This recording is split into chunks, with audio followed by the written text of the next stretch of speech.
I was 3 weeks away from opening the clinic when the dead started walking. Not literally walking. Not at first. The early cases didn't look like anything from the movies. They looked like sick people, which is what they were, and I had spent 22 years of my life learning to treat sick people, so the first week felt almost manageable. Almost like something I had trained for. That was the cruelest part, I think, the way it presented like medicine before it became something else entirely. My name is Nora Voss. I was a hospitalist at St. Clement's Medical Center in Columbus for 11 years before I burned out in the way that doctors burn out when the system finally grinds through whatever idealism survived residency. I quit on a Thursday in March, which surprised everyone including me, and spent the following 6 months trying to figure out what came next. What came next turned out to be the Hartwell Building. The Hartwell Building had been a community hospital in the 1960s, a 3-story brick structure on the east side of the city that had been decommissioned when the larger regional medical center opened and had sat empty for 9 years, accumulating dust and liability concerns and the particular smell of a building that once held a great deal of human suffering and remembered it.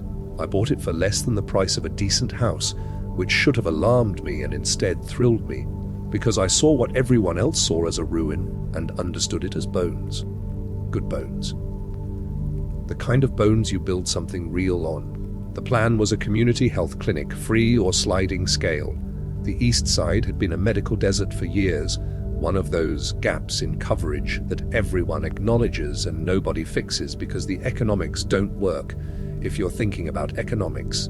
I wasn't thinking about economics. I was thinking about the 63-year-old woman I'd discharged from St. Clement's 3 times in 8 months for the same manageable diabetic condition because she lived 4 bus transfers from the nearest primary care provider and couldn't make the follow-up appointments.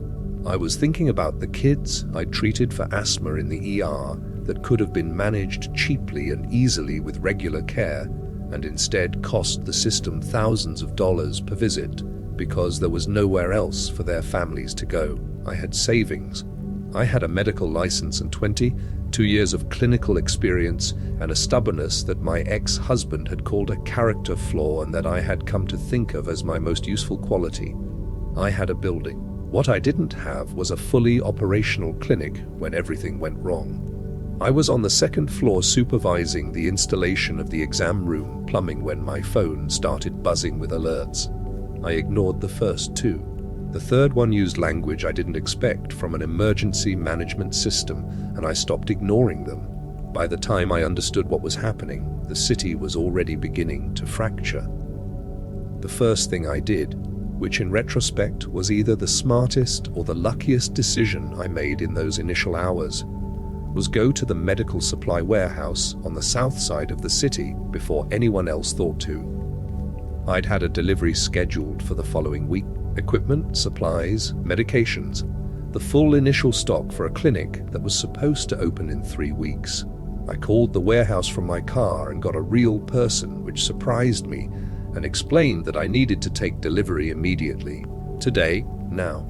And the person on the other end said they weren't authorized to do that, and I said I was a physician, and there was a medical emergency developing, and I needed those supplies, and after a pause that lasted long enough to tell me the person on the other end was also watching the news alerts.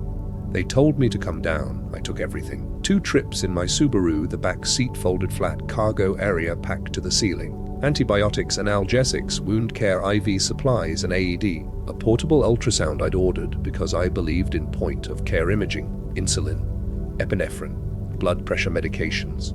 The full formulary I'd spent 3 months curating for a clinic that served an underinsured population with high rates of chronic disease. I drove it all back to the Hartwell Building and carried it inside by myself, and then I sat on the floor of what was supposed to become the waiting room and looked at the boxes stacked around me and thought very carefully about what I was doing. I was not going home. That was the first thing I knew. My apartment was a third-floor unit in a building with 70 other units and a lobby with a glass door, and I had done enough emergency medicine to understand that a building full of frightened people in close quarters was going to become a problem faster than almost any other situation I could imagine. I was staying here, in this building I'd bought for its bones. That was the second thing I knew. The third thing I knew was that a building full of medical supplies in a city that was losing access to medical care was going to draw attention, and not all of that attention was going to be the kind I wanted. I went back out twice more before dark. Hardware store for locks, the serious kind, the kind that didn't come off without equipment. A sporting goods store where I bought things I hadn't bought before and didn't especially want to buy now.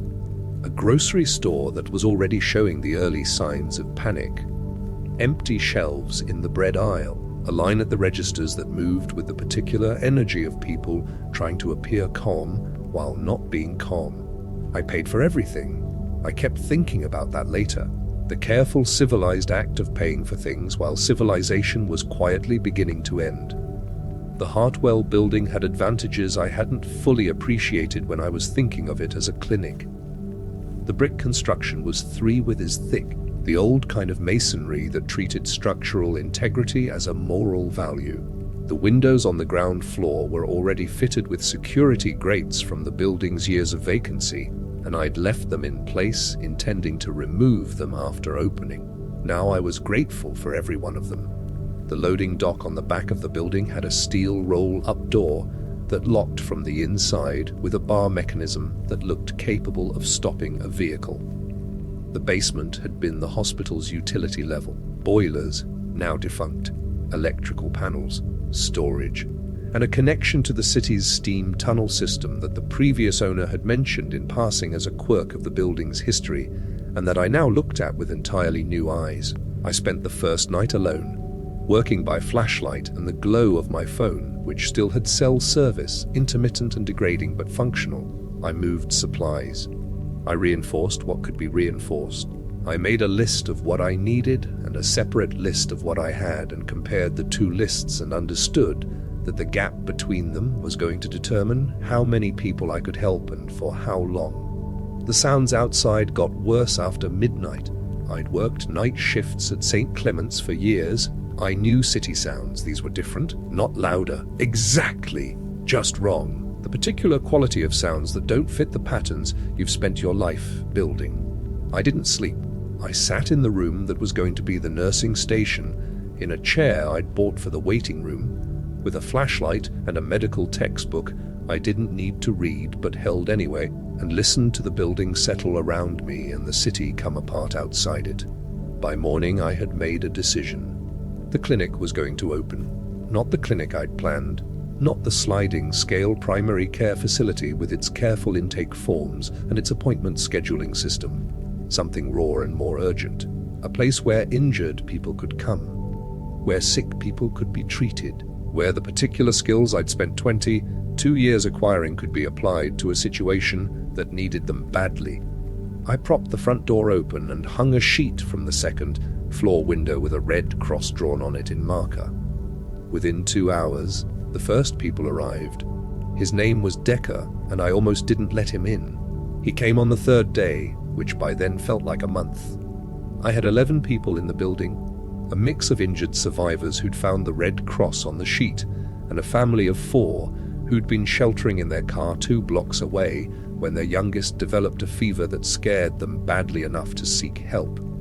I had treated a laceration, 2 fractures I could only splint rather than set properly, and the child's fever, which turned out to be a straightforward infection, and not the other thing. The thing everyone was terrified of.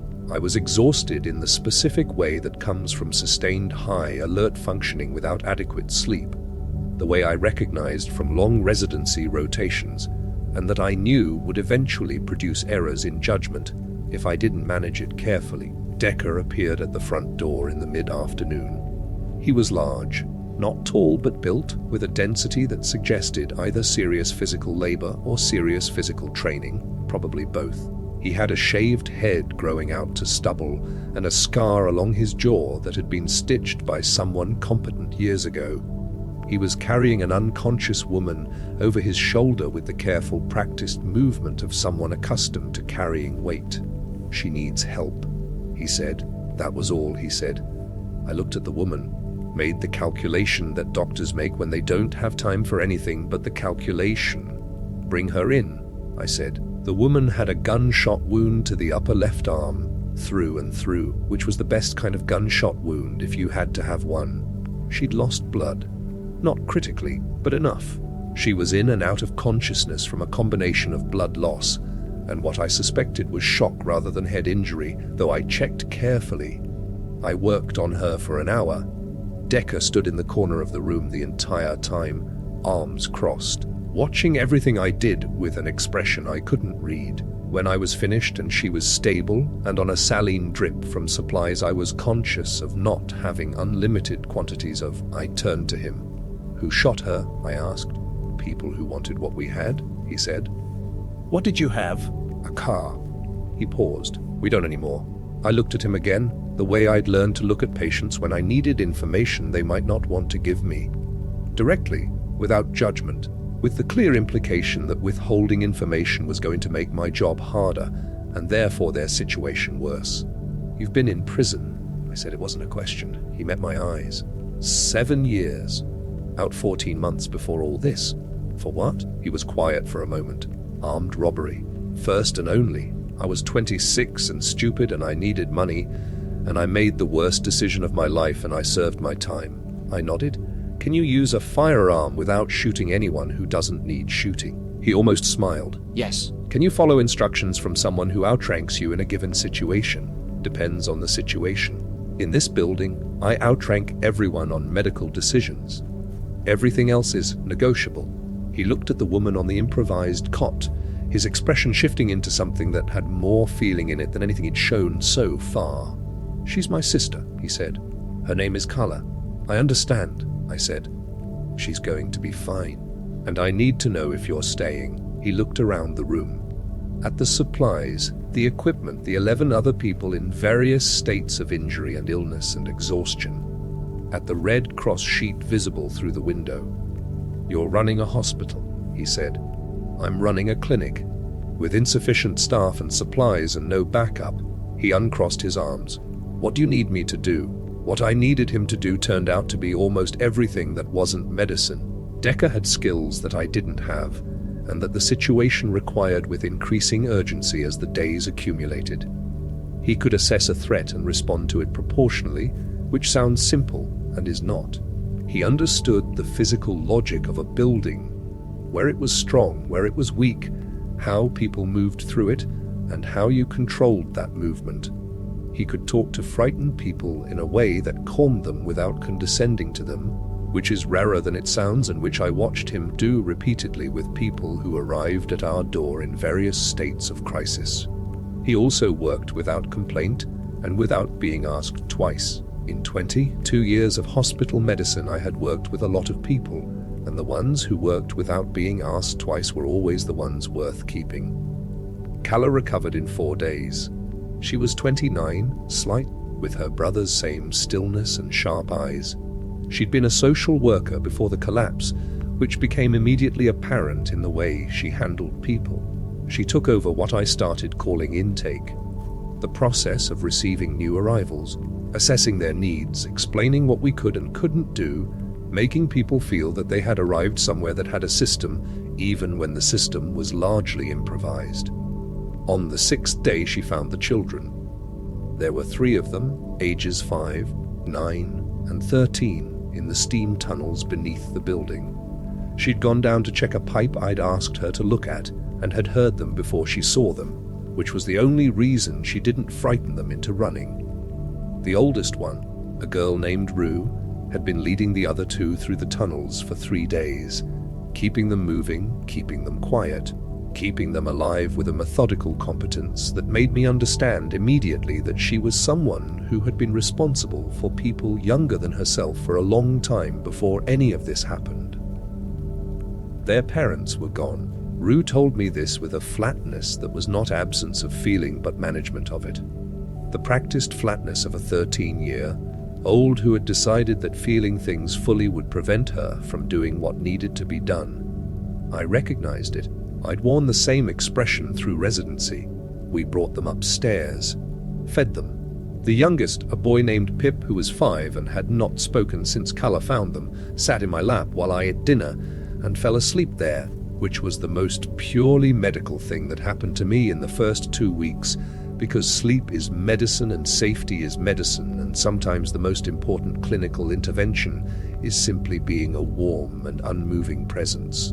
By the end of the second week, there were 23 people in the Hartwell building. I had treated by then 11 lacerations of varying severity, 3 fractures, 2 infections serious enough to require IV antibiotics, 1 appendicitis that terrified me because I didn't have the capacity to operate and resolved on its own with conservative management, which is not how appendicitis is supposed to go and which I chose to interpret as the universe acknowledging that I was doing my best under difficult circumstances.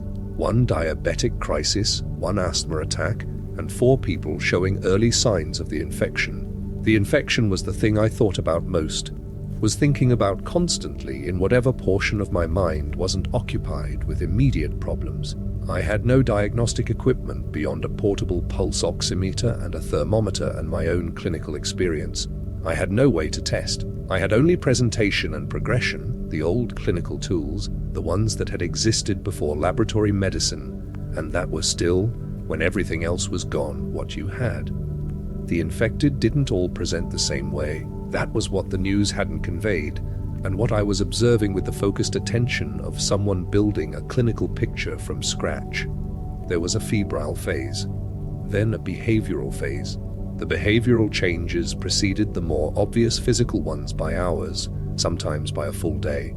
Agitation first, then something that looked like dissociation, then aggression, then the thing that wasn't human anymore. The window between behavioral changes and the final phase was where intervention might have been possible if I'd had anything to intervene with. I didn't. What I had was isolation, which sounds clinical, and is in practice the most devastating thing a physician does, because it means putting a person behind a door and watching through a window and being honest with yourself about what you're watching. I did it 4 times in those first weeks.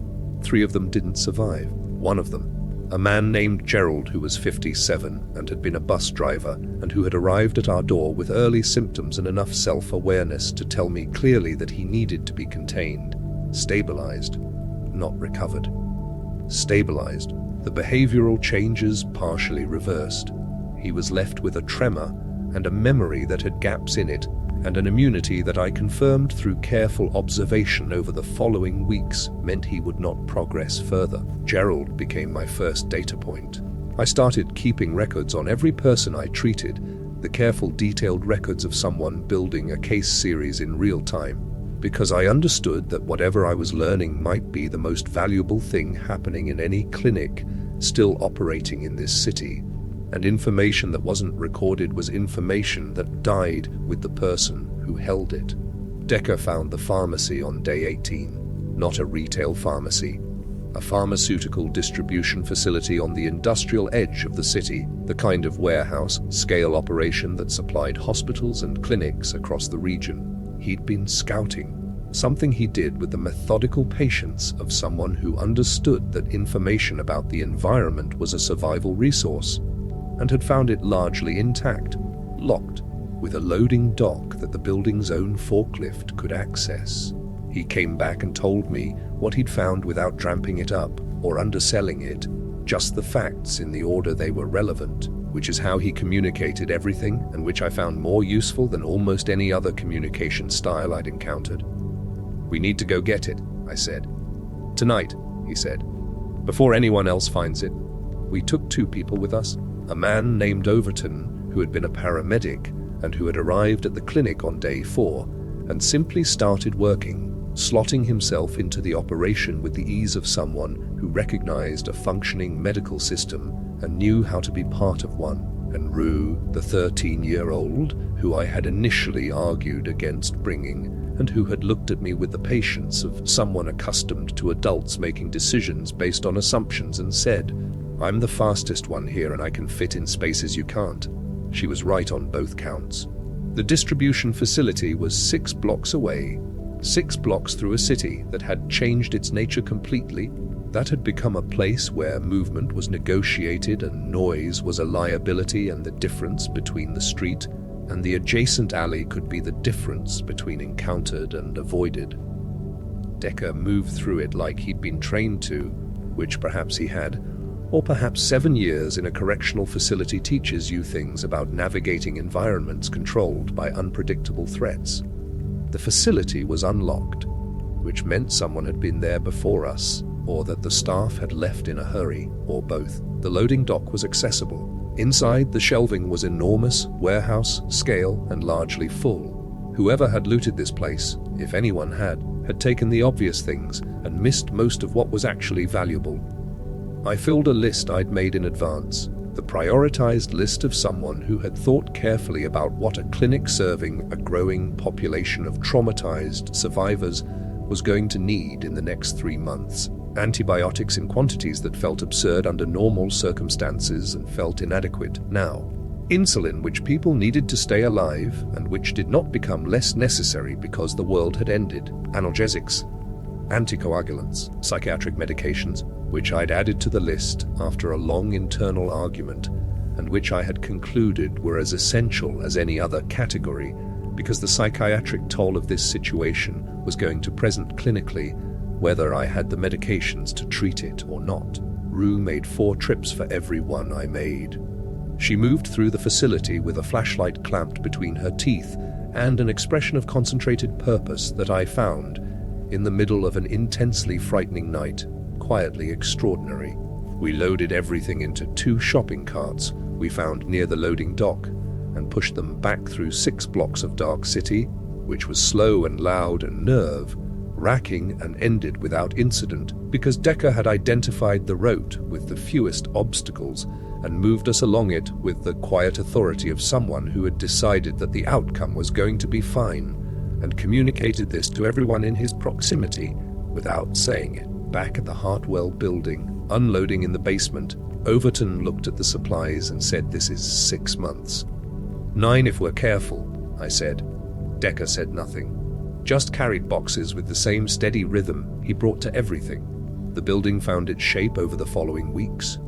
Ground floor, the clinic. The exam rooms that had been almost finished when everything started were completed by Overton and a woman named Bex, who had been a construction manager and who arrived on day 20 with a badly sprained ankle and a tool belt and began, without being asked, assessing what needed to be done and doing it. She finished the plumbing. She ran additional electrical from the generator Decker had located and fuel stabilized. She built the things I described needing and improved on my descriptions in ways that consistently made the result more functional than I'd imagined. Second floor, living quarters. Rooms that had been administrative offices converted to sleeping areas. Nothing comfortable, everything functional. Callum managed the allocation with the careful fairness of someone who understood that perceived inequity in resource distribution was going to be the first serious threat to community cohesion. Third floor, my domain. The records I was keeping, the research I was doing with the information I was accumulating about the infection, the materials I was studying and the conclusions I was building toward. Nobody came up to the third floor without being invited, which was partly practical and partly because I had learned over 22 years of medicine that a physician needs a space that is not clinical, a space that is thinking rather than doing, or the doing eventually becomes mechanical and mechanical medicine makes mistakes. Decker established the security protocols. Not dramatically, not with the authoritarian energy I'd been half expecting from someone with his background, but with the same practical thoroughness he applied to everything. Watch rotations, entry procedures, a system of signals that was simple enough to be remembered under stress, protocols for what to do if the building was compromised that had clear decision trees and clear roles. He ran drills. That surprised me most. He gathered everyone who was capable of participating and walked them through the protocols until the protocols became reflexive. He was patient about it, patient in the way of someone who understood that the goal was competence, not performance, and didn't mistake people's initial confusion for inability. I watched him run the third drill from the second floor landing and thought about the distance between what I'd assumed about him in the first moment and what I was observing now, and thought about how many clinical errors I had made in 22 years by letting assumptions do work that observation should have done. He caught me watching, raised an eyebrow. "Good form," I said. "The drills." He nodded and went back to it. The worst night came on day 31. I know the exact day because of the records I was keeping. Day 31, which was a Tuesday if the day of the week still meant anything, which it mostly didn't. A group came after dark, not the shambling, disorganized kind of threat we'd learned to manage, not infected wandering toward noise. Organized, 8 people in 2 vehicles, headlights off, who had clearly done reconnaissance and knew what was in the building, and had decided that having it was preferable to not having it. Decker had seen them coming. He'd been watching from the 3rd floor window because he watched from the 3rd floor window every night, a habit he'd established in the first week and maintained without interruption. He came down the stairs and said, quietly, that we had a situation, and within 4 minutes the building was in the configuration the drills had established. Everyone in their designated positions, the children in the basement with Calla, Overton positioned at the clinic entrance with instructions that were clear and that I trusted him to follow. They tried the front door first, then the loading dock, then the ground floor windows, which held because the security grates I'd initially planned to remove had remained in place. Decker went out the 3rd floor window onto the fire escape and talked to them. I didn't hear everything he said. I was on the 2nd floor, positioned where I could respond medically to whatever happened, listening to a one-sided conversation conducted in a low voice that carried the specific weight of someone who knows how to be taken seriously. What I heard in fragments, that the building was a medical facility, that it served the community, that attacking it was the kind of decision that looked attractive in the short term and was catastrophic in the medium term, because sick and injured people needed somewhere to go, and destroying that somewhere didn't make anyone safer, that the people inside were not going to simply vacate because they were asked to, and that forcing the issue was going to cost more than it returned. And then, after a long silence, that there were people in this group who probably needed medical attention and could receive it in the morning if they came back without weapons. The vehicles left. I stood in the dark 2nd floor corridor and let out a breath I'd been holding for 20 minutes. Decker came back inside, bolted the door behind him, climbed the stairs to where I was standing. "How?" I said. He looked at me. "In 7 years I learned that violence is always the last resort of people who haven't thought carefully about their options." He paused. I had a lot of time to think carefully. 2 of them came back in the morning. A woman with a wound that had been inadequately treated and was beginning to show signs of infection, and a teenage boy with a fracture that had been splinted badly. I treated both of them. They left without incident. I added them to the records. 6 weeks in, Rue asked me to teach her medicine. Not nursing, not first aid.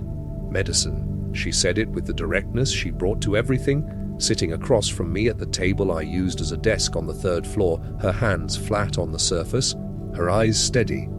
"I'm going to need to know how to do this," she said. "You can't be the only one." She was right. I'd been thinking it without letting myself think it directly, the way you avoid certain thoughts when they're too large and too true. I was one person. I was 48 years old. I could get sick, get injured, make one wrong step in a city that punished wrong steps without mercy. The clinic needed to be able to function without me, and the way a clinic functions without a specific physician is that other people learn what the physician knows, as much of it as can be transferred, as fast as the situation requires. I started teaching her the next day. Overton joined within a week. Bex, whose construction background had given her a very practical understanding of systems, turned out to have an aptitude for anatomy that surprised both of us.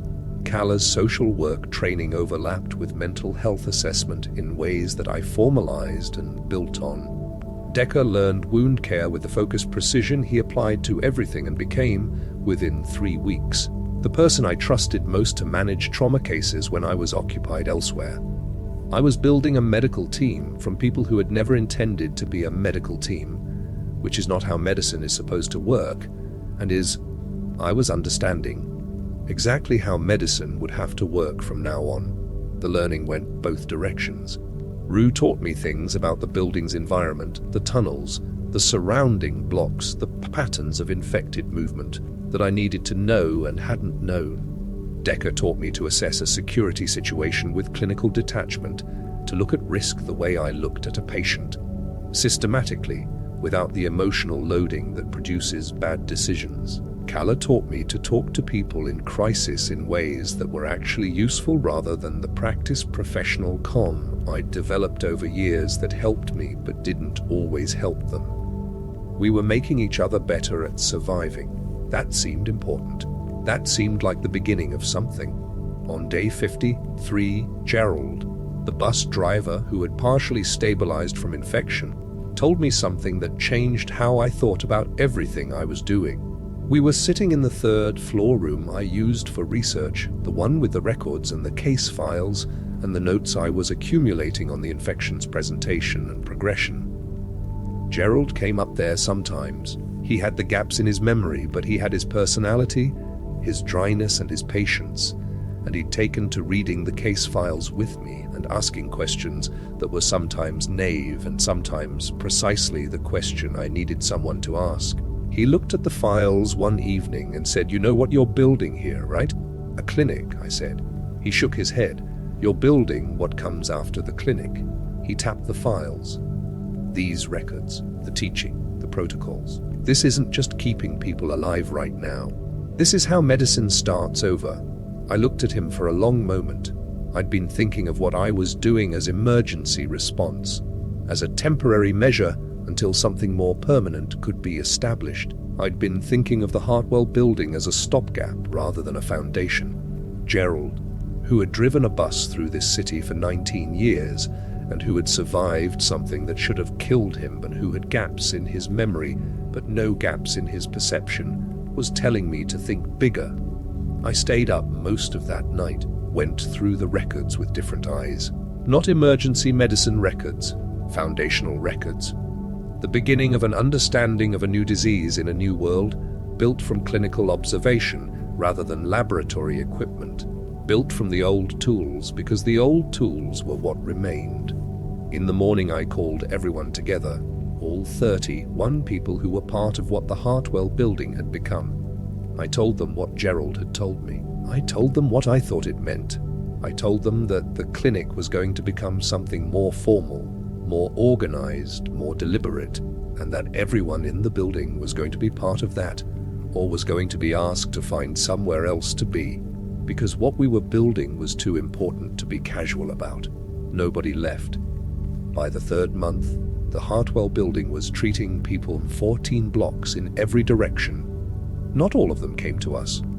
Some of them couldn't. We went to them. Overton and Rue and Decker and whoever else could be spared, making rounds through the surrounding streets with a medical bag and a route that Decker had mapped and updated obsessively and that avoided the densest infected areas while covering the most ground. We found other survivors. Some of them joined us. Some of them took what help we could give and went back to wherever they'd established themselves, which was fine, which was good, because the goal was not to accumulate people but to spread capacity, to make the medical knowledge we were building available beyond our walls. I started writing things down, not just case files, protocols, procedures written for people without medical training who needed to do medical things. How to assess a wound, how to administer the medications we had in the situations that required them, in the doses that were correct, how to recognize the infection early, what to do with that recognition. Rue edited everything I wrote. She had the eye of someone who understood what the intended reader would and wouldn't understand, and she cut my clinical language with the ruthless efficiency of someone who had no patience for jargon. when plain language would work. The documents that emerged were things I was genuinely proud of, which is a strange thing to feel in the middle of everything, but there it was. Gerald distributed them. He'd appointed himself to this role without being asked, taking copies of each document through his network of connections in the surrounding neighborhood. The relationships he'd built over 19 years of driving a bus through these streets and knowing everyone and being known. He moved through the territory with a confidence that the partial immunity seemed to confer, or perhaps that his own particular quality conferred, and he left documents behind him like seeds. On the night of day 89, Decker and I sat on the roof of the Hartwell building.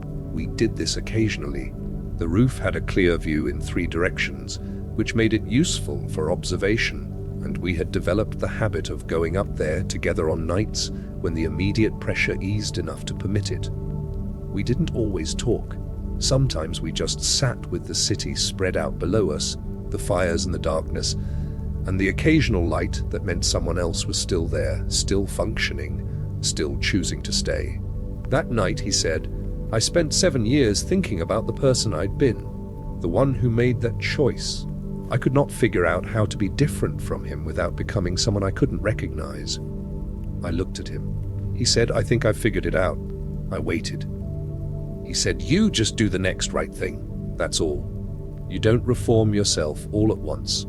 You just look at what's in front of you and do the right thing about it. And you do that enough times and you're a different person. You look back and you can't find the seam where it changed. I thought about the woman I'd been at St. Clement's, the burned out one who quit on a Thursday, the one who had stopped being able to see the individual patient in the institutional context. I thought about the distance between her and whoever I was on this roof, on this night, in this city. I know what you mean, I said. We sat for a while longer.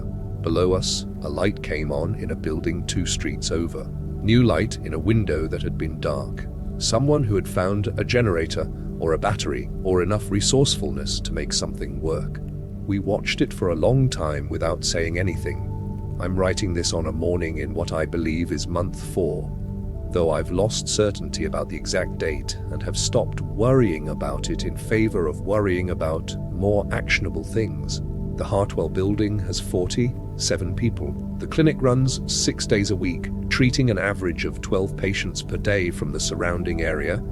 We have 3 people I would now call competent clinical practitioners, Overton, Rue, and Decker, and 4 more who are in training. Gerald continues his rounds of the neighborhood and his distribution of the documents, which now cover 23 separate clinical topics and are being copied by hand by people in other survivor communities who have asked for them. I have, I believe, identified 2 additional people who show signs of partial immunity similar to Gerald's stabilization. I don't know what this means yet. I am watching carefully and recording everything, because careful watching and complete records are the tools I have, and they have always been the most important tools anyway. Rue is 15 weeks away from being the most capable emergency clinician I have ever worked with.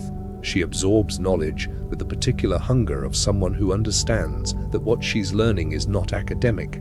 She's going to be extraordinary. She already is.